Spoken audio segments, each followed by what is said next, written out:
Welcome my YouTube channel व्यास नारायण मिश्र। आज हम born approximation जो वैलिडिटी है उसमें इस हम डिस्कस कर रहे हैं, जबकि स्केटर्ड वेव जो है स्फेरिकल वेव की तरह है।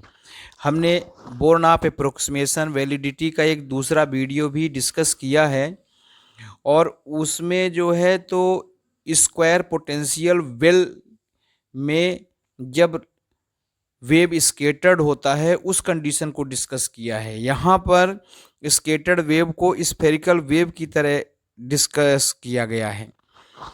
तो जो बोर्न अप्रोक्सीमेशन की जो वैलिडिटी है वो मेन ये है कि जो स्केटर्ड वेव होता है वो इंसिडेंट वेव के कंपेयर में काफ़ी छोटा होना चाहिए, स्मॉलर होना चाहिए। मतलब स्केटर्ड वेव की जो इंटेंसिटी है इंसिडेंट वेव की इंटेंसिटी से काफ़ी कम होना चाहिए। ये बोर्न अप्रोक्सीमेशन का मेन कॉन्सेप्ट है।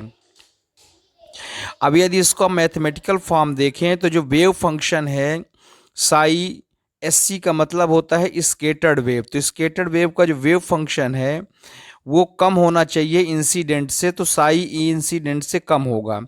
और जो इंसिडेंट वेव फंक्शन होता है उसको हम लिखते हैं ई टू द पावर आई के आर। तो इस तरह से ये हो गया साई एस सी आर का जो मॉड होता है वो जो है वो ई टू द पावर आई के आर से कम है। और यदि इसका हम मॉड निकाल लेते हैं तो ये वैल्यू कितनी होती है 1। तो अब इसको हम दूसरी लैंग्वेज में कुछ इस तरह से लिख सकते हैं। यदि इसका हम एम्पलीट्यूड के फॉर्म में देखें तो साई एस सी आर का होल स्क्वायर होगा जो कि 1 से काफ़ी कम होगा।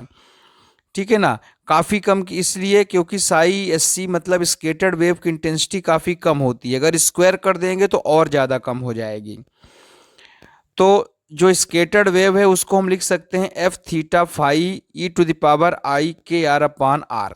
यहाँ पर जो एफ थीटा है ये एम्पलीट्यूड होता है और इसका formula minus M upon 2 pi H cross square integration E to the power I K minus K dash R dash भी आर डैश। और यहाँ पे डी टाउ होता है, जो डी टाउ है डैश है ये वॉल्यूम एलिमेंट कहलाता है। के माइनस के डैश को हम कैपिटल के से रिप्रेजेंट कर सकते हैं और ये जो है प्रोपोगेशन कांस्टेंट को रिप्रेजेंट करता है, ये प्रोपोगेशन कांस्टेंट है। तो इस तरह से psi S C R equal to हो जाता है minus M upon 2 pi H cross square E to the power I K dash R dash भी R dash D tau dash E to the power आई के R dash upon R dash D tau dash. ये जो capital के है हमने अभी अभी discuss किया है कि जो कैपिटल के है वो के माइनस के डैश के इक्वल होता है। अब चूंकि स्केटर्ड वेव को नॉर्मली हम स्फेरिकल वेव की तरह कंसीडर कर सकते हैं और स्केटर्ड वेव की जो इंटेंसिटी है वो डिक्रीज होती है जैसे जैसे स्केटर्ड से स्केटरिंग सेंटर से डिस्टेंस इंक्रीज होती जाती है ना।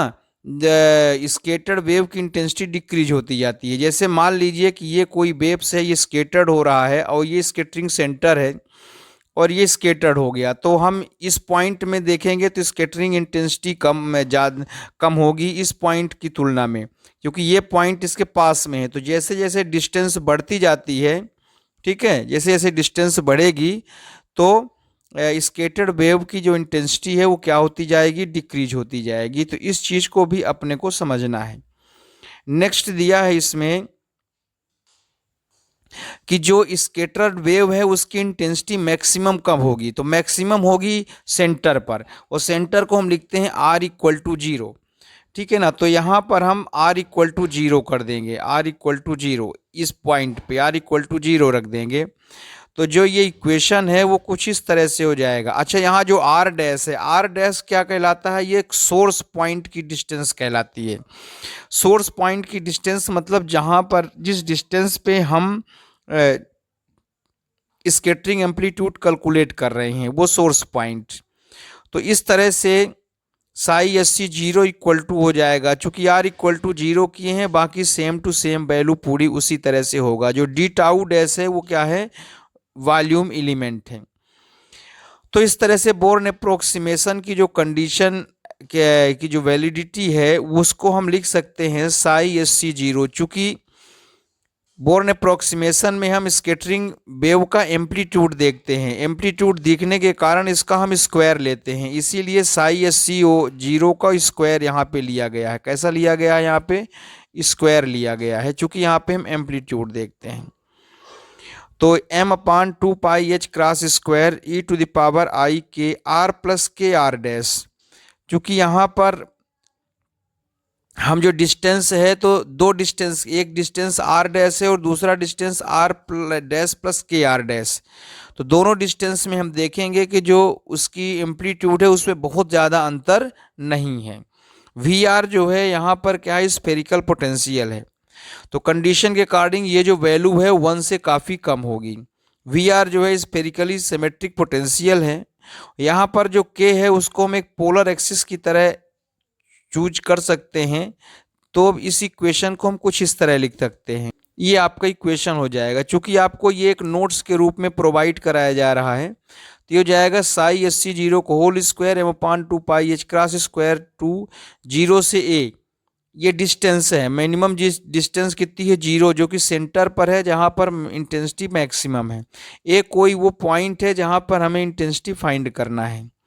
e⁻IkR dash VR dash e⁻IkR dash minus e⁻IkR dash upon I के 2πdr डैश, ये 2πdr डैश का होल स्क्वायर हो जाएगा।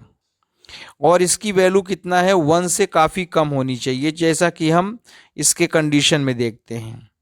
इसके स्कैटरिंग सेंटर के यदि हम पास में लेते हैं तो जो प्रोपोगेशन कांस्टेंट के और कैपिटल के होता है, कैपिटल के स्कैटरिंग प्रोपोगेशन कांस्टेंट है, स्कैटर्ड प्रोपोगेशन कांस्टेंट है, और के जो है इंसिडेंट प्रोपोगेशन कांस्टेंट है। तो स्कैटरिंग सेंटर में इन दोनों की वैल्यू सेम होती है।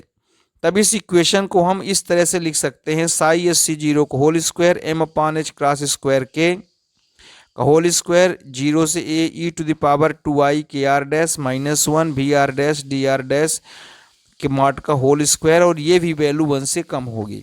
तो इस तरह से ये जो बोर्न अप्रोक्सीमेशन कंडीशन है, जिसमें जो पोटेंशियल है वो स्फेरिकली सिमेट्री होता है, उस कंडीशन पे बोर्न अप्रोक्सीमेशन के जो कंडीशन है वो इस फार्मूले से गिवन होता है।